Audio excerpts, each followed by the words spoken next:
विषय असा होता की मावशी माझ्याकडे असते आणि त्यांचा मुलगा आहे त्याला 2 वर्षापासून त्यांचा मुलगा असं मुका झाला, त्याला काय बोलते नव्हतं. याच्या आधी तो चांगला होता, तर 2 वर्षापासून त्याला अशी काही तांत्रिक क्रिया केली की त्याला बोलता येत नव्हतं, काही येत नव्हतं, त्याला जेवायचं समजत नव्हतं, तो लोकाला मारायचा आणायचा, त्याच्यावर अशी तांत्रिक क्रिया केली होती.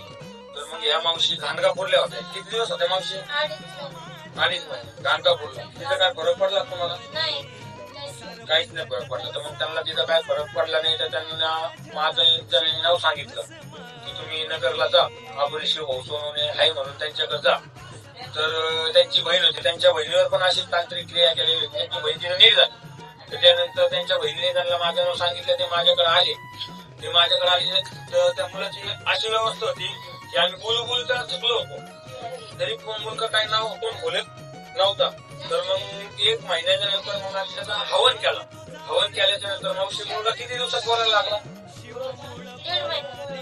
1.5 महिन्यात मुलगा बोलायला लागला. आता व्यवस्थित सगळं बोलतोय. पहिलं बोलत होता का मुलगा? काहीच. लोकाला मारायचं ना, लोकाला मारायचा, मला मारायचा, डोळे फिरवत होता, त्याला काय सुचत नव्हतं.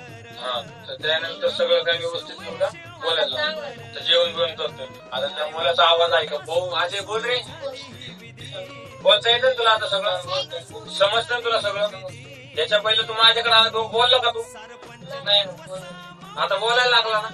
तिकडे गाणगापूरला बोलायचं का? बोलायलाच येत नव्हतं म्हणजे तुला, आता बोलायला लागला ना.